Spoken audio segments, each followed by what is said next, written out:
This show is sponsored by idealworkspace.com, which promotes a healthier way of working through their adjustable standing desk. Check out their latest smart adjustable standing desk at altizen.com, altizen.com. Welcome to Analyse Asia, the podcast dedicated to dissect the pulse of business, technology, and media in Asia. In this episode, I speak to Markus Gnirck and Choong Luen from Tryb, their story of the company and role in the Fintech space across Southeast Asia, and they also share their perspectives on Fintech across Asia Pacific. Hi Markus, hi Lien. Hey Bernard. Morning Bernard, good to have you here. Thank you for hosting me at the Tryb office, right? Yes. That's where you are. Somewhere in Shenton Way, Singapore. Robinson Road, to be very precise. Yeah. Our secret bat cave. Well, it's pretty interesting because today I have two guests, Markus Gnirck and Choong Luen, and Markus is currently the Chief Executive Officer of Tryb, and also the founder, and Choong Luen, who have just joined him as the Chief Operating Officer. They are part of the founding team. So I think this is going to be a very interesting conversation because we are talking about Tryb and their recent 30 mil round, and plus I think Markus has been deep in work with Fintech across Asia Pacific. I know him since the days of the Startup Bootcamp, but to start off, I need to get to know you both of you better. So to start, maybe I'll start with Markus. How do you start your career? Thanks, Bernard. It's good to be on the show. Thanks for having me. What does the word career even mean? Huh? So I think being German, you get it by my accent now. I'm a typical engineer. I was solving problems in aerospace initially, material science and other aerospace nautical problems. I was doing that for some time. I also was in China and spent some time in Tianjin, just building airplanes. But then I think I really quickly moved into tech and was in London for a good number of years, 4 years, to start companies in clean tech, in fact, energy management systems. I started companies in IoT and children's gaming. That was very interesting. And then I really made my way into Fintech, having realized that there is a very large gap 4 or 5 years ago between startups and banks. And that's when I co-founded Startup Bootcamp Fintech in London as the now and still then leading incubator for Fintech startup in London, New York, and then Singapore. And so, it was a very interesting, I think, journey where a lot of different things happened at the same time. And I think in tech, everything is happening at the same time anyway. But the focus always was on building companies and then selling companies as well. And now being with Tryb, I think, is a result of 8 years of engineering, solving problems, and building technology startups. We'll get to that a bit later. But then we know each other since the days of Cambridge. So why don't you talk about your career? Pretty interesting one too. Well, unlike my millennial colleague Markus over there, I had a much more stable, steady career path. As all Singaporean males do, I joined the military, but unlike many of them, I actually decided to stay on. So I was in the Singapore Special Forces and I was there for 14 years. Along the way, I also did a bunch of experimentation, innovation in the Future Systems Directorate. So we were given a small group, great guys, and given a mandate to disrupt things and to really experiment. So that was my first taste of what it felt like to be an internal entrepreneur within a very large organization. Best bunch of guys you could have, best bosses, great carte blanche. I loved it. Subsequently, I left the military and moved to McKinsey in China. After that, I was the Southeast Asia head for the Center for Government. In that capacity, I worked a lot with companies, but also obviously with governments on the side of economic productivity and trying to help them drive innovation and efficiency. So did that for a bunch of years and decided, I quite liked the sense of ownership that I had when I was in the military. I was everything from a platoon commander to a battalion commander, leading up to 600-700 soldiers. And I thought it'd be really quite nice to marry this notion of ownership for outcomes as well as innovation and experimentation. And that's why I know one of the other co-founders in Tryb very well, the CIO, and got to know the team, decided I really liked them, and so that's how I ended up in Tryb. And so that also talks a lot about the kind of career journeys that you both have gone through. There's a lot of winding roads. But I think one thing I would like to ask is, what are the interesting career lessons that you can share with my audience? Maybe starting with Lien first? Sure. So I've done a lot of consulting for governments, big companies. And there is risk or a fear that if they say something wrong, they'll get hit. It's all about formal processes, meetings. People are afraid to not provide a fully comprehensive, fully backed up, full bibliography, full data set sort of solution. And what I've learned is you will never have enough time and enough assets to do things in a very structured, step-by-step way. So change what you can immediately and accept what you can't as early as possible. So really it's about speed to solution. It's about an 80-20 rule. It's about just managing your own emotions on what needs to move and what you can actually live with, what is critical. And those things that are critical, you never ever let go. But you need to make that determination early on and then constantly revisit it as time goes by. There's no step-by-step. We will have a 6-month, 12-month, 18-month plan, and then we'll resource it and spec it out accordingly. The real world doesn't work that way. How about you, Markus? Yeah, I mean, for me, it's all about the people. People first. So I've been very lucky and been very fortunate to work always with very good people. I think across different industries and across different companies, I was already lucky to have good co-founders who I think share the same value systems, who also became my mentors. So currently in Tryb, where many of my friends and colleagues are my mentors, you have previous companies.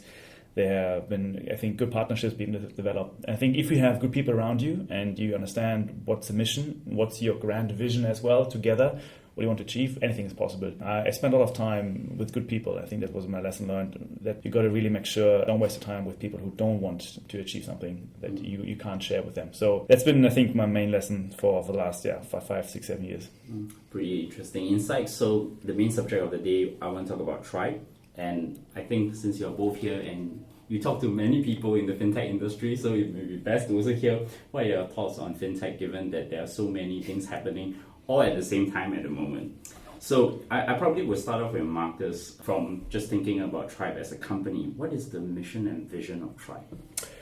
Yeah, it's a very grand vision, we have to say. So there's a Tryb set out with a very large problem statement that we then connected to a vision. It's really that we see a large disconnect of global capital markets that like to be part of the changing and transformative way banking financial services is being done in Southeast Asia, where you do see a supply of capital entering Southeast Asia, but not being connected to yet the consumers of capital in Southeast Asia, let it be SMEs or individuals across the very much emerging and developing countries here in the region. So there is a need for capital in credit, in lending. At the same time, there are investors globally sitting in all the major countries that want to invest in Southeast Asia.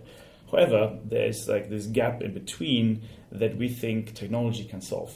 And we think that Tryb is an infrastructure platform that will connect global capital markets with the consumer of capital in the countries. So it's really going to be an end-to-end platform that we're building to make the flow of capital, and in this case, really credit, of SME credit and consumer credit, more efficient and safer and sustainable in the long run to connect these two worlds to get together. So you have the very big, gigantic people with a lot of capital, and then you have all this small, medium business sitting right in the Southeast Asia.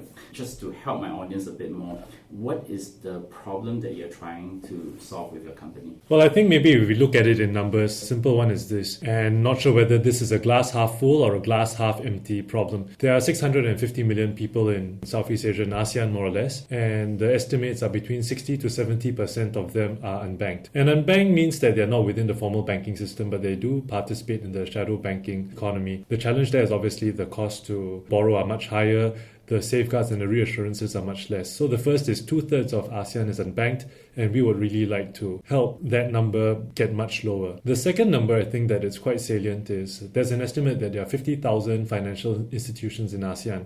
Of course, there are really big ones. You think of all your big banks, DBS, OCBC. I mean, these are Singapore ones. But other than the big banks, which have a huge war chest, large balance sheets, and a strong technology team, many of the companies or institutions that qualify as an FI, that hold licenses are much smaller. They are 1 branch, 2 branches. Their processes are very manual, still pencil and paper. I mean, we've seen these around the region, and they desperately need low-cost technology that can help them just get up to speed and just be able to do their day-to-day business much more efficiently. So, I mean, this is really what we're trying to help solve through technology. Do you have a specific problem given it's at such an initial stage? It looks like there is a big elephant in the room and you are trying to cut it into pieces and trying to fix certain parts of it. And what I'm getting is about financial inclusion.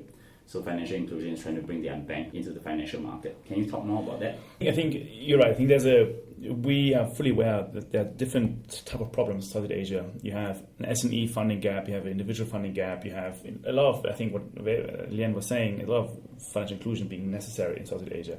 However, we are not the tech company that sits in each of the countries to solve the problems. We are fully aware of sitting in Singapore, we have two advantages. We have a global technology flow. So we are investing, acquiring and operating global technology companies that want to work on the ground in Southeast Asia. So we are a technology hub in Singapore. And secondly, we're also fully aware that we have access to global capital. Singapore being a financial hub, one of the top 5 ones globally, we have access to capital that wants to go into ASEAN. We're sitting here as you can call it as a platform, as a connector in Singapore, providing technology and financial flow into ASEAN.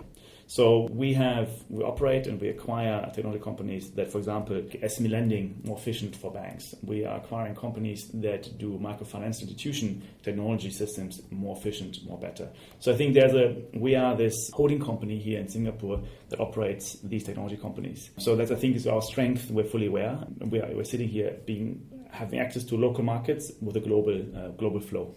It will be interesting to tell me a story. How do you assemble your initial team? Because I hear Lien was talking about you got to know the CIO and then it comes together and then all of you are now in one team. Yeah, it's a pretty funny story. I think Tryb has been evolving over time. There's a reason why we call it Tryb, TRYB, not TRIBE. We assembled 4 initial tribes at the beginning. So it was myself, and you had then Nels Frieds, who was the former head of CLSA research in the region, Citibank and SGX. He brings the banker tribe, not a bad tribe to have. You had Wavin Yuan, our CIO now. He came from the GIC, MAS and Rabobank, bringing in kind of a regulatory M&A and investor tribe into the mix. And then you had Magnus Bocker, who was a former CEO of the SGX and also founding team member of OMX and then running NASDAQ for some time, who brought his global technology tribe into the mix. So we sat down just under 2 years ago to say, what can we do in Southeast Asia? What do we want to achieve? And so I think the story of Tryb came together. We've been very lucky then to found great people like Lien, who joined us last year, who believe in the same mission and have the same value system. We pick people, I think, who don't necessarily are the traditional banker type.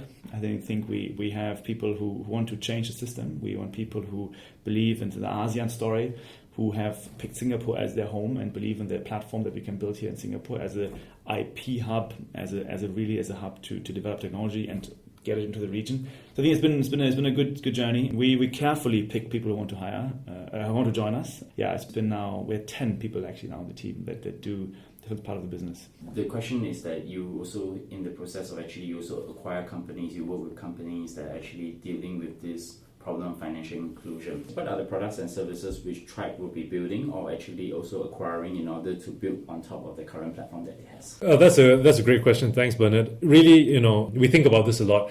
But most topical is this past week, last week, we spent the whole week talking to one of the prospective companies that we are in late stage discussions about acquisition. It is a core banking system, as obviously the deal isn't transacted. I'm not going to give much more details about who they are, but the whole notion of why we are looking at mid-cost, low-cost core banking system is that this is the underlying functionality that many of your MFIs, credit unions will need in order to be able to operate. As I've mentioned before, if you look at some of the ways that it is done, pencil and paper is definitely still there, Excel is still there, and Excel is okay. I mean, there's nothing wrong with Excel except that it's not specialized, it cannot scale. So what we're really looking at is something that allows a bank to do its core business, the core business logic of, can I take loans? Can I take deposits? Can I issue loans? What is the rates at which these go out at? Can I lend money? What is the repayment terms? Do I have a CRM? All these are basic things that a bank or a credit union needs to function. And right now, many of them actually don't have this software. So this acquisition is something that we think would help build out one of the key planks of our platform, on top of which we can obviously throw in a lot more of the very sexy buzzwords that people talk about, such as analytics, big data, AI, so on and so forth. But we're trying to solve the baseline problem, and we believe that there is real financial returns to us as well for doing our job well by being able to serve these financial institutions within Southeast Asia. If I may chip in there quite in a second, I think if you look at the bigger picture right now, what happens in financial services and banking is that the big players are challenged by particularly the tech giants. So if you ask a big bank in Singapore here, they would argue that a fintech startup wouldn't disrupt them. It's more like a Chinese or an Indian or European tech giant coming into the market to take away the consumers and offer financial services towards them. I think this is a fight on the top that we don't want to get into. I think we see the tier 3 and tier 4 bank, as Lien is saying, that are having a very loyal customer base in the emerging markets, in Philippines, in Indonesia, who are part of a very big shadow banking system.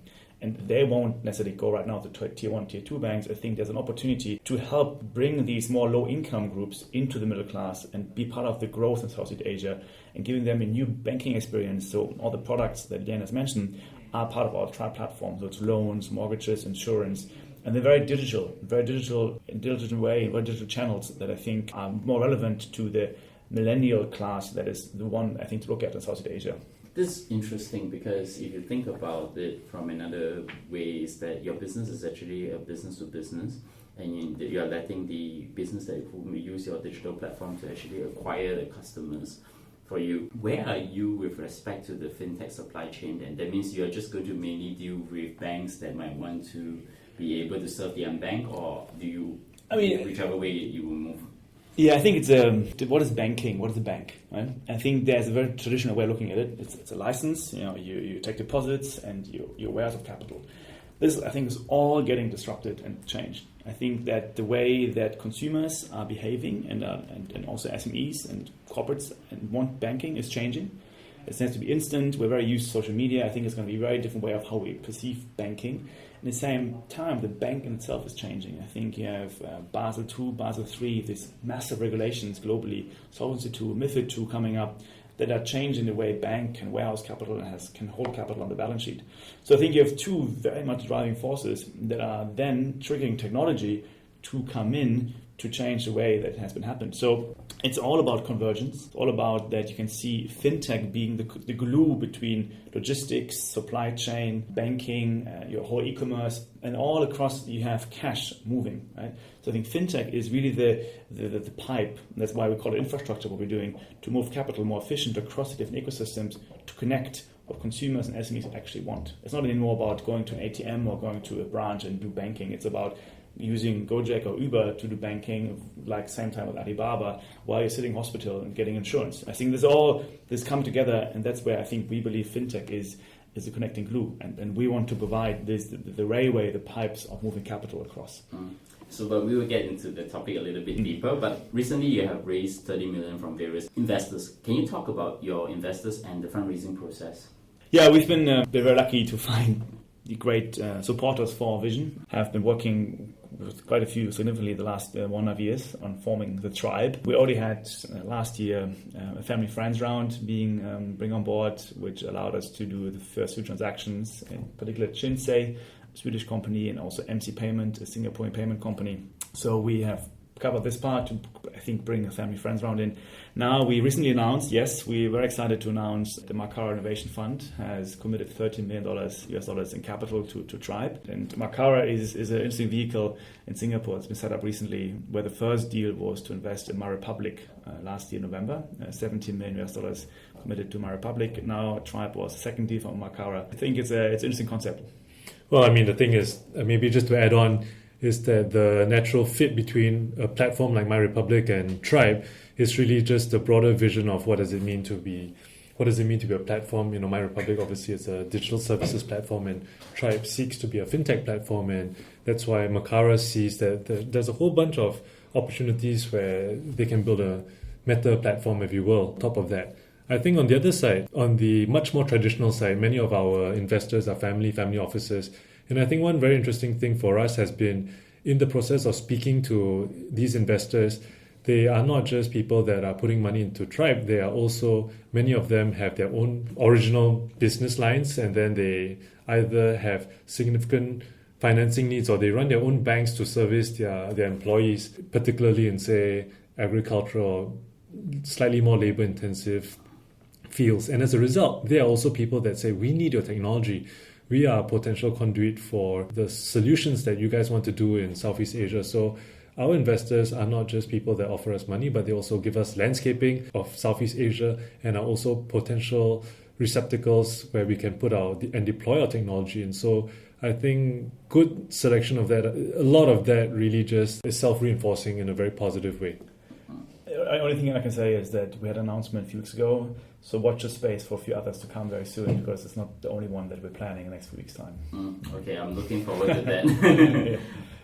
I want to come to a much more interesting topic, which is looking at the fintech across Asia Pacific. And I'm sure you both have thought about this for a while and surveyed the space, because Tryb is actually trying to be the platform for bringing the unbanked. And with all this flow of money, a lot of what fintech is becoming is actually helping to change the infrastructure of that. And I think it's beginning to be less than consumer facing, but more and more into the deeper infrastructure where regulatory bodies will be needed, because they need to regulate, and there's central monetary authorities to looking at this. So I want to ask you both, what are the key verticals that are currently flourishing within Asia Pacific with regards to fintech itself? Let me start. I mean, it's a very big question. So I'm in Asia Pacific. Obviously, it's a huge space to talk about, and every country in itself has its own fintech trends and also in fintech needs. And problems to solve. So I think we've got to be careful not to pick all into one bucket here. And maybe my own personal story I can just share. I mean, I was in London for 4.5 years doing fintech there and being very part of the European fintech drive, which was more transformative, which was more how do you help the existing banking sector to do better banking, and that was a more B2B conversation, I would say, because most of the people are banked there anyway, so you trust the bank and you have to do something about it. Coming to Asia now, and Southeast Asia in particular, I think it changed. On the one hand side, I came here 3 years ago, and I remember there were maybe 10 fintech companies or something like that. Now you have 3 years later 350 in Singapore alone. So it was an explosion of just simple fintech. The trends have changed. I think they started to be more B2C. You can see many of the low-hanging fruits were in payments and lending. That was the Southeast Asian, I think, trend. You have seen how China has taken its own route, given their lack of infrastructure, the lack of regulations to a certain extent, the grey zone. There have been Alibaba and Tencent moving in to provide their payment systems, and now adding on to the lending bit. India has done more of a top-down view with demonetization, with UPI, with the government being very much involved into the driving of fintech, if you like. And not to forget, obviously, our dear friends down there in Australia and New Zealand. I just came back from New Zealand yesterday. In fact, they're having a very also consumer-driven fintech there, where you have seen very under the cover, under the radar, but very interesting, very successful fintech companies working with the banks to do better banking services to the consumers as well. So I think this is a very broad, short snapshot of what I see happening. Diving a bit deeper, that you can see, particularly in the region here, and Lien has already alluded to it earlier, it's the entire bit of middle class rising, it's the financial inclusion, and payments has been there for some time. I think you can see in Singapore a strong view on how to be more transformative on the B2B side, particularly RegTech, so security, encryption, KYC, AML, all these very heavy middle office, back office solutions are necessary here. Going into the markets around Singapore, the hinterland, Indonesia, Philippines, Myanmar, Vietnam, it's more about how do you offer banking services through digital channels, so telcos, e-commerce, logistic companies that I think offer a new type of fintech. It almost seems that the definition of a bank is going to change. The analogy I always like to allude to is like a phone today is no longer a phone, it's actually a personal computer device. I think everyone has a holy grail. Every industry has at any point in time, every industry has its holy grail. And right now, the holy grail is to be the trusted platform for a large group of consumers. The challenge is that to get to the holy grail, many people have different lead-in points. So take two examples that come to mind. One is, do you start off as a bank where you have a trusted set of customers and they know you, you know them, you've done your KYC, and then you slowly try to become digital? Or do you start off digital, meaning say you're a telco, and then you have done some semi-KYC, but your whole DNA is much more digital, much faster, it's much smaller transaction sizes, and really you want to gain the trust and offer the services such that people start moving on your platform and say do a house, do a car, do a motorcycle mortgage, and then you become the trusted financial platform. So for example, one of the partners we work with closely and we know well is Yoma Bank in Myanmar, and they partnered with Telenor. So it is a bank partnering with the telco, and this really gets you to the holy grail. There are many instances where we see this.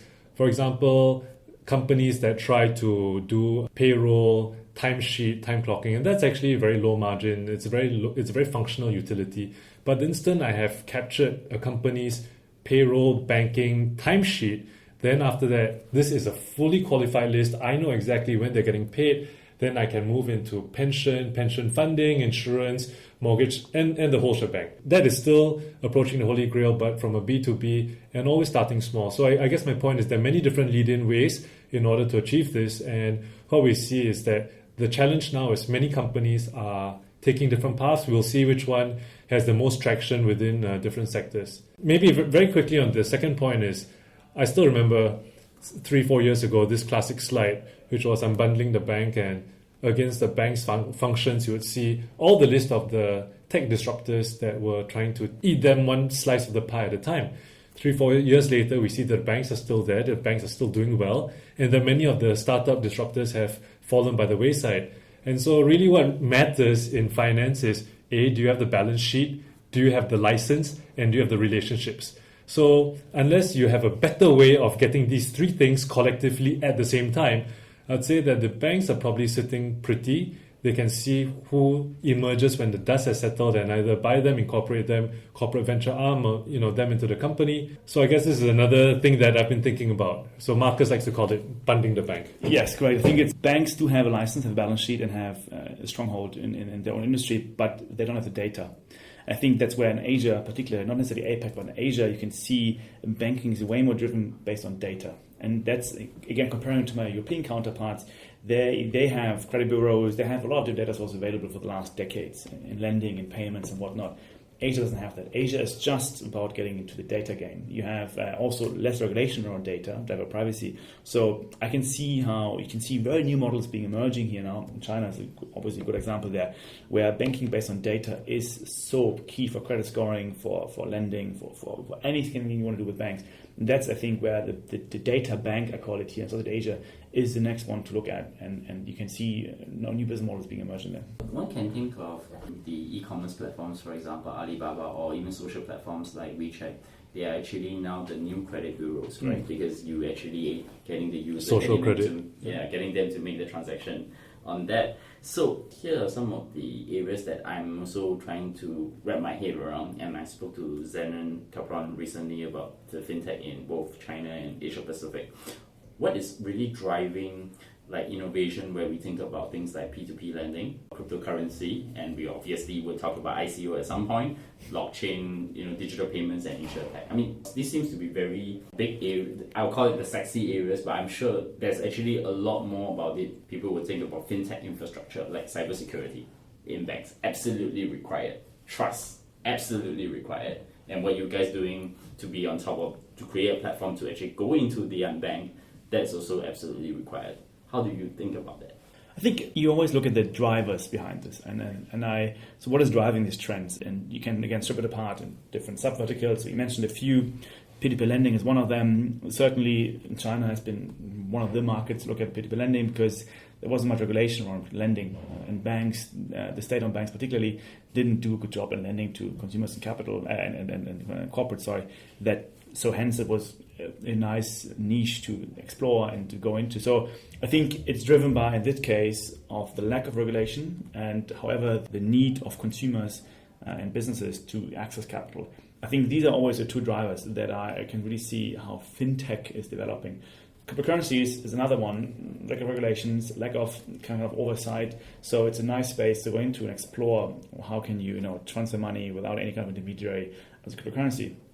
Yeah, you have the whole space around security coming up, which is driven by regulation by governments. So it's not necessarily a startup area to go into, to be honest, because it's a heavily regulated and very complex industry to go in. So I can see many larger tech players going into cybersecurity and offering new fintech solutions there. So I think that's on the one side, and then the lending bit, the financial inclusion bit, that's driven by consumers. I think that's where you have governments seeing a mandate to offer more financial inclusion. So you can see the ADB, the World Bank, IFC, and other large foundations providing grants and services to do financial inclusion. But at the same time, consumers in Southeast Asia really want to access financial services process in a proper, less shadow banking way, and hence they're driving the demand, and hence they are really making sure that the technology that comes to market is being used by them. I mean, I think it's also important to note that there are different needs that consumers have. There's a difference between I need to fund a business need as opposed to I'm trying to make an investment. And really a lot of finance, a lot of what we've been talking about just has been increasing access. The thing about ICOs is that they actually increase access to ability to invest as well. So it creates additional liquidity, not necessarily with the same kind of safeguards that as being a publicly listed company would be. So right now, if you're a retail investor can go into the market and assume much more risk than if he were trying to invest in a public company, then there's actually no need for a company to go public. So I think there's one thing that we need to make a distinction between that. On the personal needs side, on the loan side, or even on the insurance side, Marcus, your earlier point on data is actually really salient. When data becomes much more available, and I think recently in Singapore, we are trying to push through legislation around full medical health data sharing, what does that mean for insurance premiums? I was having a debate with a friend and they were very worried about the fact that if they had a pre-existing condition, then their insurance premiums will rise. I say, well, I think that net I trust the system and I think that it will allow better pricing. So the point I'm making here is that what the data allows is much better pricing because in all of finance, it is about a transaction. There is a buyer, there's a seller, and there's a price. And we're just trying to get enough liquidity in the marketplace, thick marketplace at the right price. So even for insurance, of course, efficiency is a part of lowering the cost, but it is understanding what is the risk so that I can price it right. My belief is that with much better health data, for example, then your insurance costs will fall because everybody goes there and says, I'm not a smoker. I know that Singapore's rates of smoking is whatever it is out there, right? 15 to 20%. But I don't think anybody ever says that they're a smoker on their health risk. So technically anyone buying insurance now is subsidizing all the people who technically still smoke. So my belief, data will drive better pricing for consumers. Regulations probably need to come in where people who are trying to invest don't necessarily have the safeguards and the skills to do so. So I have this view because of what Alibaba and Tencent have been doing in the region. So they have started to bring what works in China with their payment infrastructure into Southeast Asia. So today I can actually start putting my credit cards into my Alipay and WeChat wallets on that. And what I'm actually seeing is that because they built a separate payment system, and this is the problem that why a lot of the US or Western companies couldn't penetrate into to do anything on financial inclusion because the payment infrastructure that is owned by Visa, MasterCard, even PayPal, was just too expensive. It's just impossible to do. Now you have suddenly a very, very efficient, I would say cheap infrastructure that's brought in by the Chinese going into these emerging markets. Do you see a possible inundation of the Chinese payment systems controlling that? Or there's another alternative, which is what DBS does. They got the bank's license and created something called digital bank, which we talk about because there are many people tackling it. The large corporations are coming in as innovators too. So where do you see this whole landscape shaping? It's exciting times. Honestly, I think I love the dynamic. I love how Southeast Asia is going to be a very interesting battleground for banks versus Chinese tech giants. So looking forward to the next 5 years. Let's not forget that also the real rise of Tencent and Alibaba only came as well once they acquired a banking license. So they have built payment rails since 2002, and then they got a WeBank and MyBank, and then they really kicked it off. So I think we should not forget that even them, they in China have a banking arm to it, right? So they have their own technology infrastructure, payment mostly, and then others now, but also they have a banking license. So their movement to Southeast Asia now was via e-commerce and logistics to then acquire payment licenses, but they still rely on the banks in the region. So they are partnering with many of the banks together, which is not too public, but they're choosing the right ones in Indonesia, in Malaysia, in Philippines, and we spoke to many of them. And so now it's kind of the next 2 years' time. Going to be interesting to see how this dynamic will work out, what's the pricing behind it, what does it actually mean for the consumer at the end of the day, what Alibaba can offer. Is it as cheap as it is in China because they own a bank, or is it expensive as like you say, PayPal and Visa, because they still have to work with the banks. So I think it's the early days to really measure the success there, but at least the technology is coming in to provide a better ecosystem for the consumer. I agree. The pricing is not, I think, fully obvious because it's too early days to know the negotiations. But you're building on Choong Luen's point about pricing, right? It's a buyer and seller, and if the pricing is right, then the market dynamics would follow it through. Yeah. For a start, I welcome this, right? I really believe in competition. So let me just start by thinking about another industry. Take Uber and Didi. So now Uber has exited China, so it's now Didi choosing, and they don't have any serious competitors. And what everyone's concern has always been is that the instant your Grab and your Uber, one of them exits the market, then you're just going to get significant price squeezing, and then the consumer, at that point in time, the consumers start to suffer. At this point, service is good and pricing is good for the consumers. The question is, will that be true in future? But until that future comes, this competition is good because in any system, you get huge amount of proliferation and then consolidation and then a monopoly. Hopefully not. So while we are in the proliferation stage, I don't think it's a good thing. Take the example of payments in Indonesia. Anyone who's been there has seen the rack of payment terminals that any POS has there, 10 to 12 different cards. So that's not a good thing. If you have 2 or 3, I think it's much better. So that is, to me, the consolidation phase. Consolidation phase then is a competition of distribution, access, and the margins and the pricings that you get. China will rise on the simple basis that the Chinese yuan and the Chinese outbound consumer, Chinese outbound businesses are much greater consumers now. In the same way that JCB 20, 30 years ago rose on the back of the Japanese going out, now, I mean, all the POS take Alipay. I mean, 5 years ago, you couldn't use your Chinese card. I couldn't use my Chinese card. Now I can use my Chinese card everywhere. So now in the consolidation phase, I think it's great. But going forward, will that be a winner takes all? It's going to depend on the pricing, relationships with bank. But clearly the Chinese, with the power of their ability to spend, it's going to be like the universal, the reserve currency, that the exorbitant privilege that the US enjoys, that is shifting to China clearly, especially so in our part of the world. It's already happened. So I'm going to talk about the regulators now. So this is interesting because what the Chinese government did to Alibaba and Tencent was they gave them free rein. They built out their payment networks. Now they've grown big and they started to put limits on them. And they did the same thing with their mutual funds. Like originally they had only 20% reserves, but now the Chinese government decided, no, you need 50% reserves. And you need to go through all your payment transactions in digital payments into Wang Lian, which is basically where the Chinese government have a bird's eye view of what is really going on in the financial transaction world. Now, Asia Pacific is obviously a very heterogeneous market. There are many, many nations. They all have different rules and regulations. I'll put my question in this way. What are the challenges faced by regulators? That's the first part of the question. There is a second part of the question is, how does these companies, like for example Tencent, Alibaba, or even down to the startups, navigate around these regulations in each different countries? Because each regulation in a different country is a different tax on how you actually do business in that country itself. Yeah, thanks, Bernard, for dropping the R regulation bomb here, which can always be a minefield to go into. But I think from my point of view, to answer your first question first, I think the people part is the most important part. And if I look at regulators across the world, it doesn't really matter where you are, which market you're in.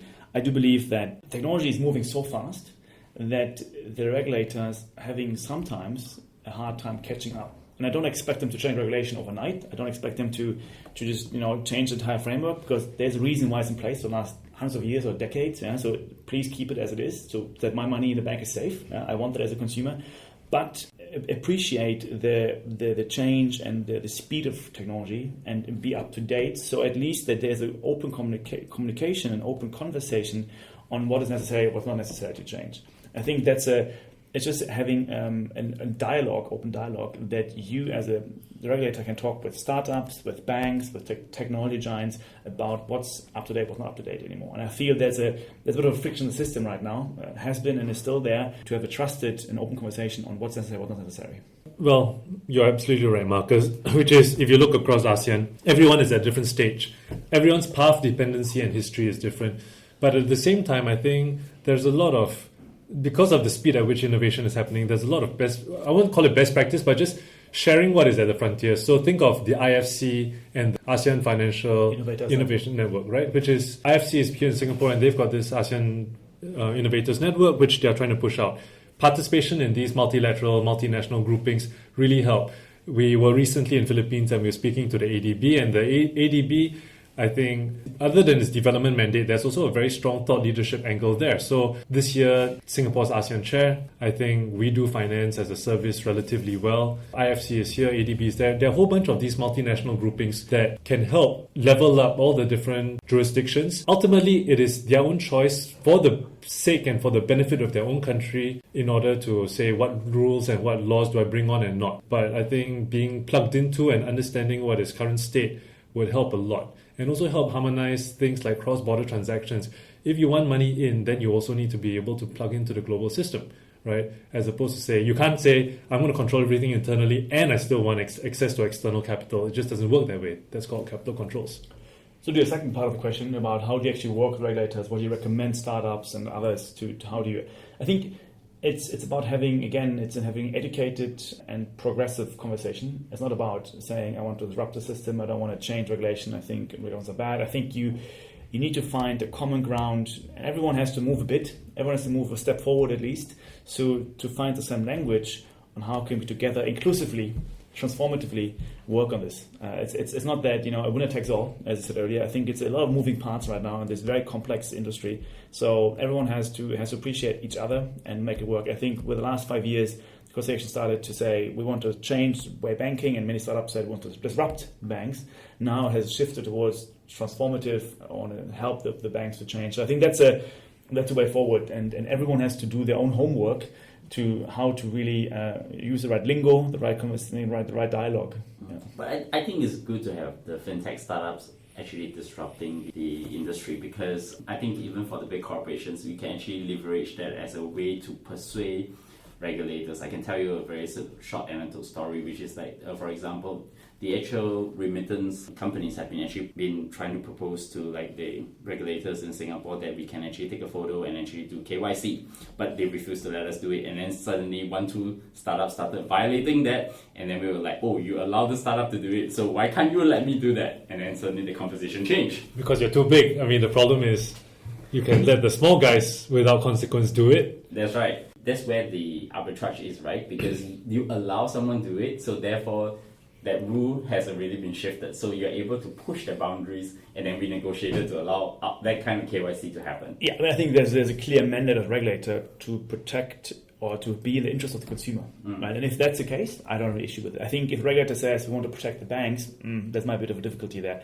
But if you say, sure, sending money and by using a photo to verify a KYC, that is, I don't see any harm to consumer. So hence, I totally will support that movement, and it's where goods to push the boundaries for sure. Yeah. So in the next 1-2 years, what's going to happen with fintech? I mean, we haven't really touched a lot about what's going on with ICOs, blockchains. What's your crystal ball look like? No pressure. Wow. Yeah. If I would know, I would obviously would go into this immediately. But I think it's looking and focusing on Singapore and Southeast Asia. I mean, this is, I think, our home market. So let's kind of focus on these areas. I do see that you have a few more global fintech companies coming to Southeast Asia. I think there's going to be just not Chinese, but also Americans, Europeans coming and setting up their headquarters in Singapore and moving to certain markets with local players, local shareholders into, let's say, Malaysia, Indonesia, that are a lot of interest. I think that you continues to see the convergence of fintech. I think that the fintech gets broader and broader as we speak. I can see how supply chain, how SME lending space is going to change. So inventory financing, trade financing, very old industries with 200-300 years of paper legacy is going to get digitized, and Singapore is obviously moving ahead with their national trade platform there. So I think there's going to be big space coming up that people don't look at. So the very boring stuff where digitalization is being pushed into.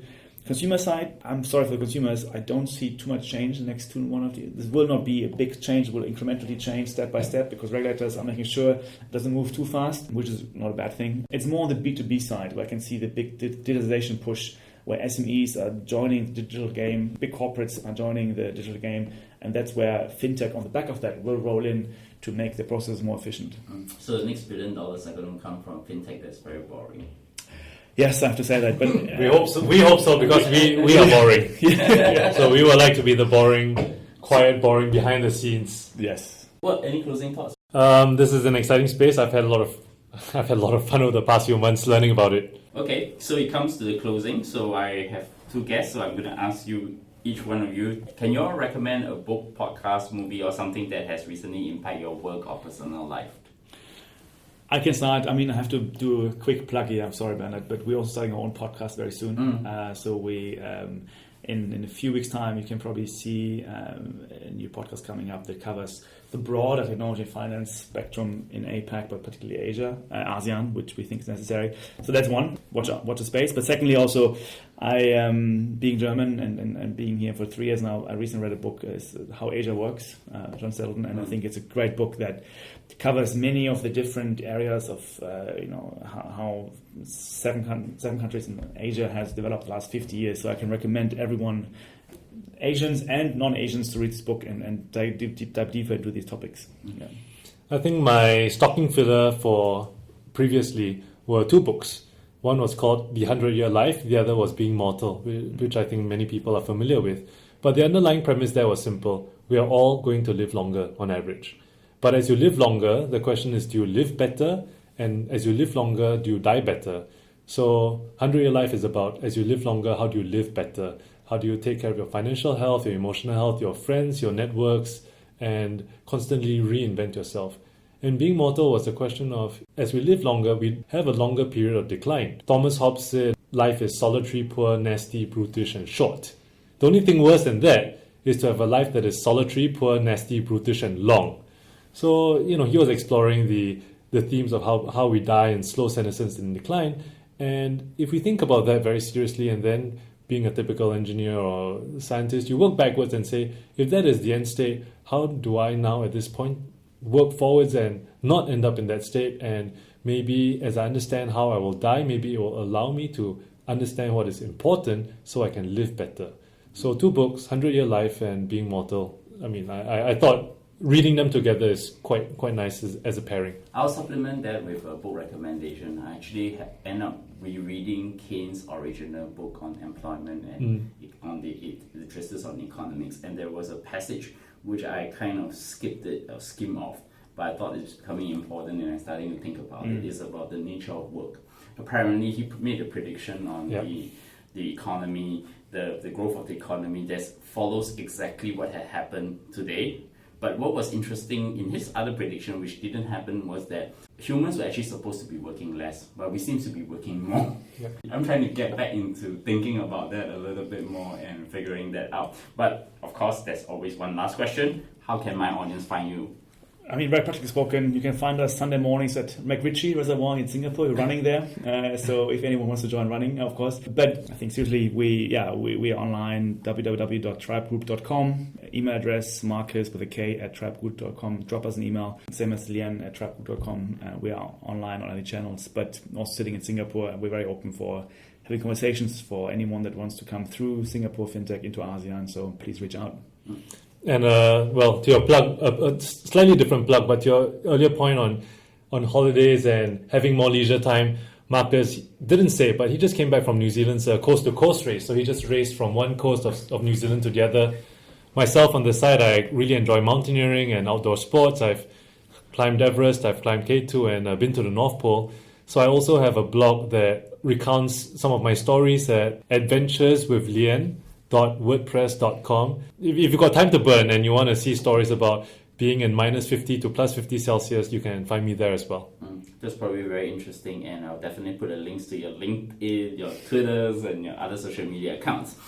And you can find me at Bernard Leong or at bernardleong.com. Subscribe to us at Analyse Asia, Analyse Asia. You can find us on iTunes, Stitcher, SoundCloud, Acast, and Google Play in the US market. Tweet to me, give me feedback, recommend us on Overcast with a star, 5 stars on iTunes, and of course, drop me your feedback. Once again, Markus, Lien, thank you for coming on the show. Thanks, Bernard. Thank you.